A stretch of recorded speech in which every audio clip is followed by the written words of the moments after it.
Wait, is this even called? What is this? I don't even know what this is called. We're going to replace the O-rings on our log splitter valve today.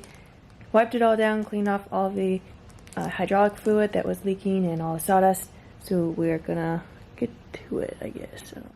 Okay guys, so to get started, I honestly had to go back and look up the instruction manual online to find out what the names of these parts are, because I have no idea. I had no idea what I was doing when I started this, so bear with me as I figure out what I'm actually doing. First off, we had to take off this cover. I think it's called a detent cover, and so we could expose the valve spool inside. And we need to grab something that will fit inside that valve spool so we can unscrew it. My brother handed me this chisel, which fit in there perfectly, and then I used an adjustable wrench to unscrew the valve spool so that we can get that opened up and take out the first seal that we are going to replace.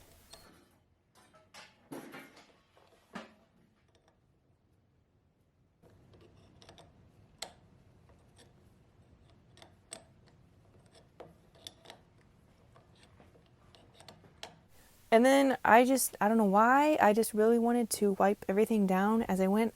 I don't know if guys do that too or not. You'll have to tell me in the comments below. But there we have the old seal. We took that out, and we will replace that in a moment.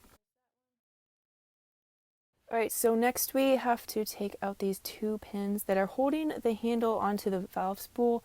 So we're going to take out the cotter pin, and then I think the instructions said that other piece is called a clevis pin or clevis pin. I have no idea how to pronounce it. But that's what actually holds the handle onto the valve spool. So we've got our cotter pin, pulled that out, and now we can take the clevis pin out. And then we need to move that handle back out of the way so that we are able to have room to pull the valve spool out.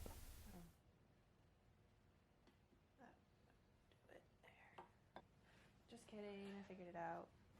Like, I'm cleaning everything as I go. I promise I'm not a clean freak. It was just super satisfying to like wipe the grime away and just have everything be clean. So I'm just kind of doing that like all the way through here. Yeah.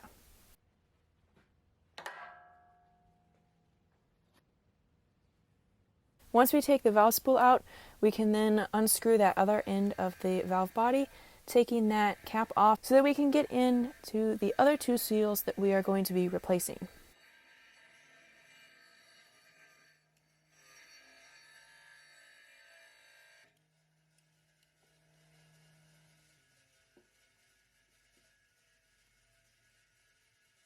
Again, an excessive amount of cleaning and wiping hydraulic grease went on.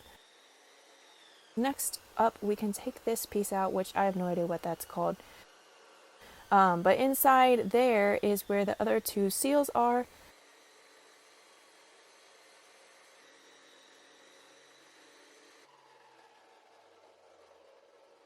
Put the pup down.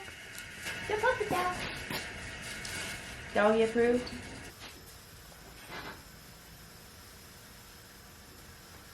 Okay, so we've got our new seals here, and first you want to put in the one that is rounded, and the second one is got one side that's concave. That concave side is going to go against the seal that you already put in there, so it's going to go in second. Make sure it's well seated in there, and then we're going to put this cap piece on. I really don't know what it's called, but that goes on. Now we can put the other end, or whatever, I don't know what, I honestly have no idea what these pieces are called. But we're going to screw this one back on because we are reversing order of everything now. So we got to put it back in the same order so everything runs properly. There's only 4 screws that I unscrewed for this, but I felt like I was screwing for forever.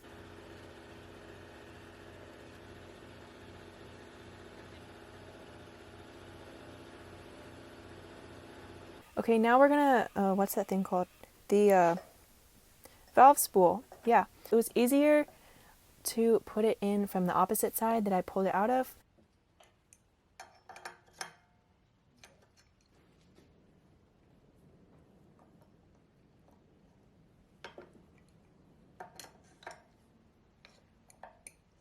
So once you slide the valve spool back in after we've replaced all of our seals, we're going to replace the clevis pin and the cotter pin, reattaching the handle onto there.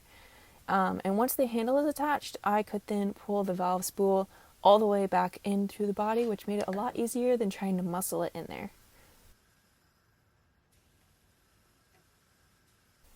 Next, we are going to replace this other seal on the other end and press it firmly in there, making sure everything's well seated.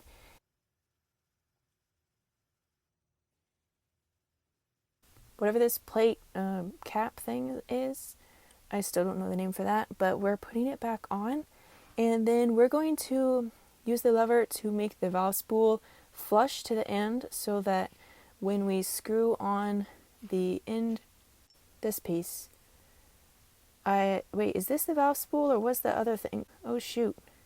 Have I been using the wrong name this whole time? Because I looked at the instruction manual and I thought that other thing was the valve spool, but maybe this, now I'm confused. Well, whatever this part is, it's got a little seal right in there that needs replaced as well, so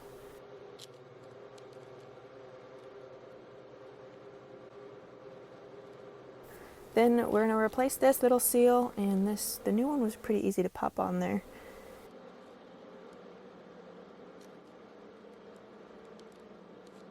And then of course I had to, clean everything as I was going, so I found more pieces that needed to be cleaned as I went. And then, oh yeah, we need to put new Loctite onto the threads of this piece, which I thought this was I have no idea.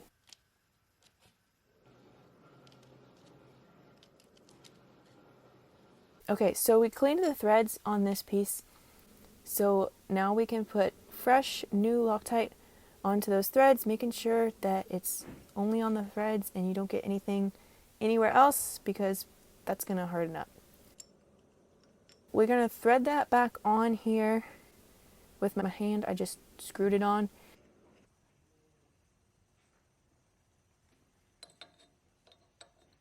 So then we're going to grab that chisel again and the adjustable wrench to finish tightening this piece up, which I think, now I'm not sure. I've gone through the whole video and I think I've been calling this piece the wrong thing. But anyway, I think you can figure it out if you just watch the video. You'll see what pieces I'm talking about. Yeah, so then we're going to put this cap back on and do more screwy things. So these screws require an Allen wrench or whatever, I don't know, hex wrench, whatever you want to call it. That's an Allen wrench to me. So I went back and loosened up all 4 screws at the same time, checking to make sure that the handle could slide back and forth smoothly inside the valve body, that there was no binding, that would pop back into the resting position. So that's what I did here, and then tightened back down the screws after checking that. Alright, so now that we've got those seals replaced, there's one more here at the top of the valve body, and we just need to loosen up this bolt, and the seal is on the bolt itself. So once we unscrew that, of course I'm cleaning everything as we go, don't mind me. But yeah, so I grabbed a screwdriver to try to work this off because I struggled with it for longer than I will admit. On second thought, I should have just cut it off, but I don't know why I didn't think of that at the time. But anyway, take the old seal off, and once we get the old seal off, I honestly struggled with this for way too long. The new seal went on like way easier, which was great. It just popped right on there. And then of course I cleaned the threads because everything needed cleaned. Everything needed cleaned. Yeah, and then we screwed it back in there and used our, I just forgot what this tool is called, but you can recognize it. It's one of those. We'll use that to tighten it back down. Got everything back together now.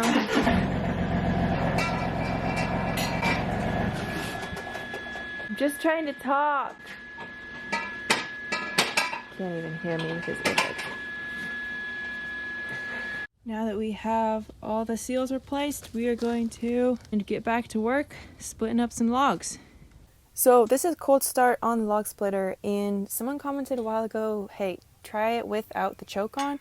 And honestly, this motor just doesn't want to start unless I'm using the choke, so it took me more pulls than it usually does because once I used the choke, I got it on the second pull. So obviously this engine it needs a little gas and a little choke. It starts right up.